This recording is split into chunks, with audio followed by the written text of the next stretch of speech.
right, and we're back with Agricultural Pursuits, Jamaican Talks. Oh, you can. It is Grand. Look at this Grand Theft Auto right here. Oh yeah. Oh man, to be inside of a harvester. Look at that wheel move. Yeah, this is sorcery. This is if you want to really get into your immersion, so you can really, get your head into the life of being a farmer, and try to. It's the other side. It actually kind of looks like a Lego harvester, doesn't it? Like it looks like the little Lego attachment for the truck. Mm-hmm. You ever been to the Legoland in over by Disney Springs? No, never. They have if you take the boxes of the Legos, you can actually put them up to like a VR screen, and the tops of the boxes, all the Legos that are inside will come off the box and start. Oh, I think this goes on the front. You whip it around. Yeah, whip it around. The characters that are in the set will actually come off the box on the screen and run around and do shit and that's sick. A VR thing. But that's magnetize. Oh. There we go. I feel like a car mode transformer right now, ready to do some damage. But yeah, no, it's pretty cool. Yeah, I want to go out there. Is it appropriate for mid-20s people? Disney Springs? Yeah. No, Legoland. Oh, Legoland? You might get arrested. I'm just kidding. You can check it. I mean, you can just walk through, right? It's like a open thing. Damn, look at our wheat, dude. Our wheat grew so fast. Is it this easy to be a farmer? You get up the next morning and your wheat's just there? Good God. I didn't even have to learn about bugs. Harvest, open the vehicle controls, and activate the harvest. So this is literally what I was saying, how they just run it all over, Mm-hmm. Yo, we gotta put that pipe out. Pipe out. Boop, boop, boop. Alright. Pipes are out. Activate the tool. So what does the pipe do? I have no idea, but we'll find out. It just... Does it shoot out all the extra bits or something? Maybe? I think it shoots out the waste. Oh, you know what it is? I think this is how you shoot the grain into the barrel or whatever, the grain bin afterwards. Because this is all getting stored up into the machine, right? Or into the truck, and then it's got to probably shoot out of the pipe. And then you have lots of not gluten-free bread for everyone. Have you spent any time in Disney Springs? I went there one time, 2 years ago. You ever been to? That was cool. You ever been to Uniqlo over there? No. It's like Korean H&M. Yeah, it's a lot of good stuff, but small clothing. Yeah, well, it's not even so much that it's small actually. It's just the sizes are very odd. Nothing fits slim fit or anything, or a form fitting. Everything feels kind of boxy because it's just made for any individual ever who is this size. It's very generalized, but it's cheap, and they get a lot of different brands and I don't know. There's a lot of weeb stuff, anime stuff, and there was a Street Fighter deal where they had a bunch of Street Fighter stuff, and they have lots of clothes, but it's really cheap. It's like a Asian H&M, and I think we went to the one that was in New York when me and Sean and everybody went. Oh look, it's the grasses shooting out the back, so that's all the scraps. Mm-hmm. Yeah, but that's a good place to go out there. Yeah, it's a cool place. Yeah, it's fun. Just to go on a date. On a date. Walk around. Where have you taken? Have you been actively dating recently? Have you had the chance to take anybody out on a wonderful wallet damaging date? I don't say wallet damaging. And that's the way we like them. That's the way. Hey, that's how I move, man. Mm-hmm. You want to hurt my wallets? Yeah, right. I'm not about that life. This early? You're trying to make me broke this early? Not yet. But no, I've been on a couple dates. I went to this place called Azteca. Azteca? Yeah. Where's that at? It was on the west side. Ooh. Yeah, I was over there with this lady. We'll call her Cheryl. We'll call her Cheryl. So me and Cheryl were participating in some activities, some green activities. And then, hey, we both got hungry. Mm-hmm. What a surprise. Yeah. And so you went to Azteca. So I went to Azteca, and they had this dope-ass burrito there, by the way. Really? Yeah.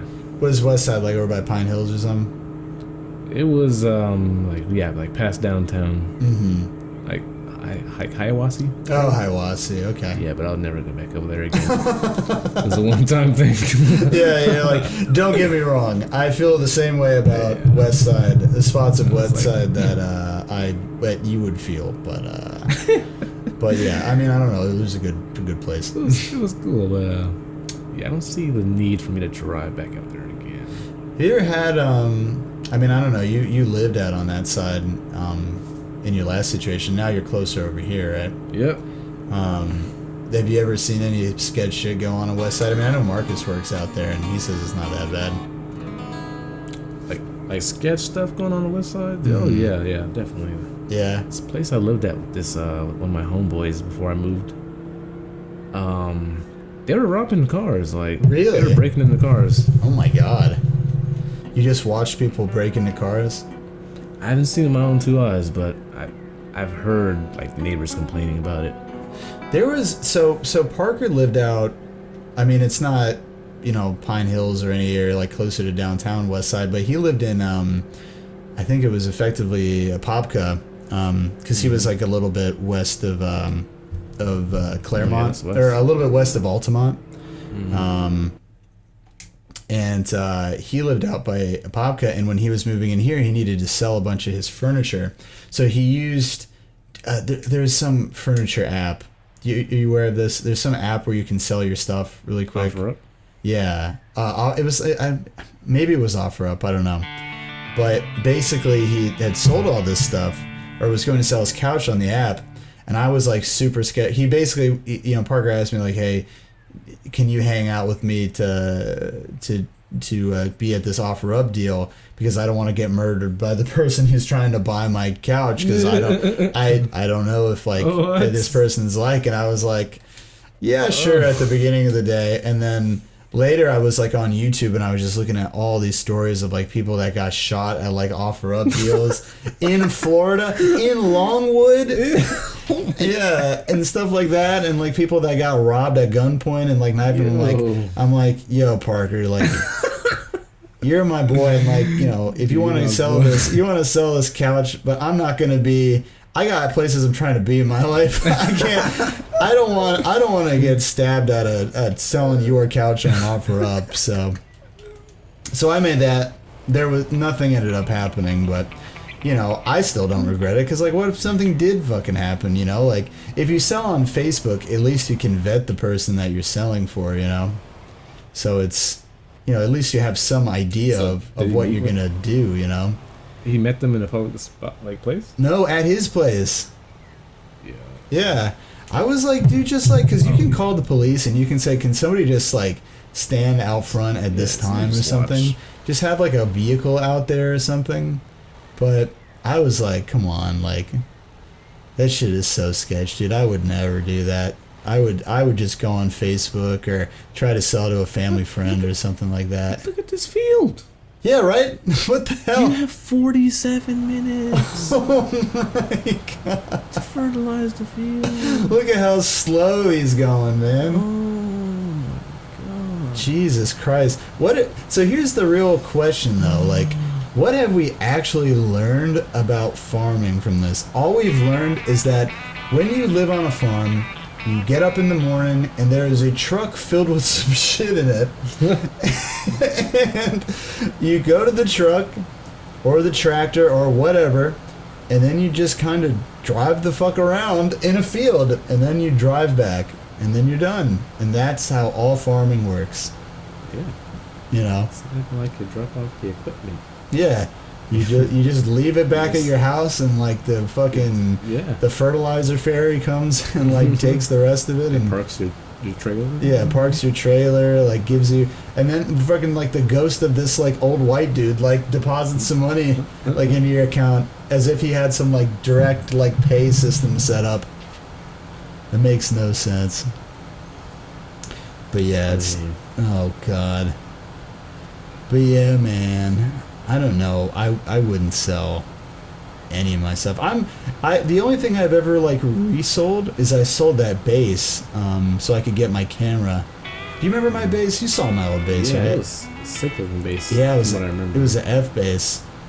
Damn, I could have sold it to you, right? You were like, you play keys, but I thought you were fucking around with bass not too long ago. Yeah, back then when I was living with you, I was mainly on keys, but now Are you mostly bass now? that's where I put most of my passion in. Yeah. Nice. Damn, I should have just sold it to you then. Oh man, I don't know if I can afford that. Yeah, it was $3,000. Oh yeah. Yeah.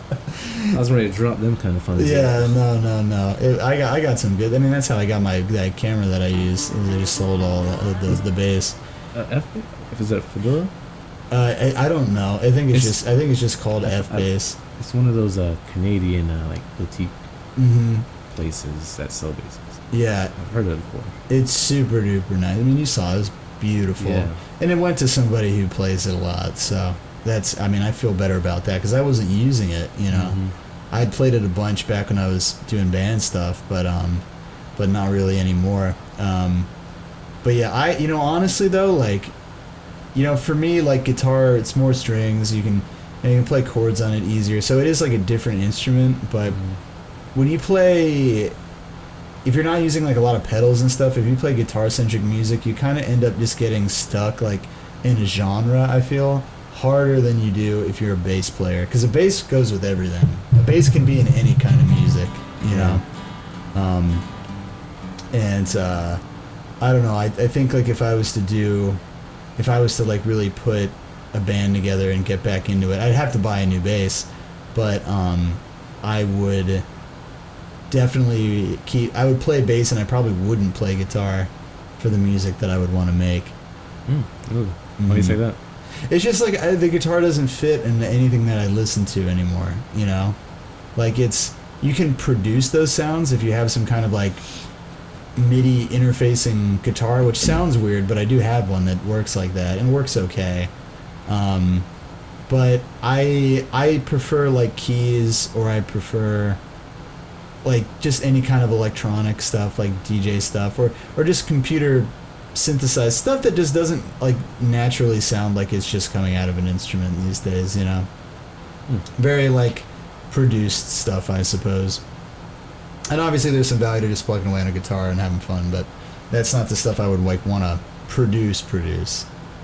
I see. I don't know. But yeah, next time. Maybe we'll do one more of these because we still got half a field to go. Maybe not. Either way, fertilization station active. We'll see you next time. Next time. Bye-bye.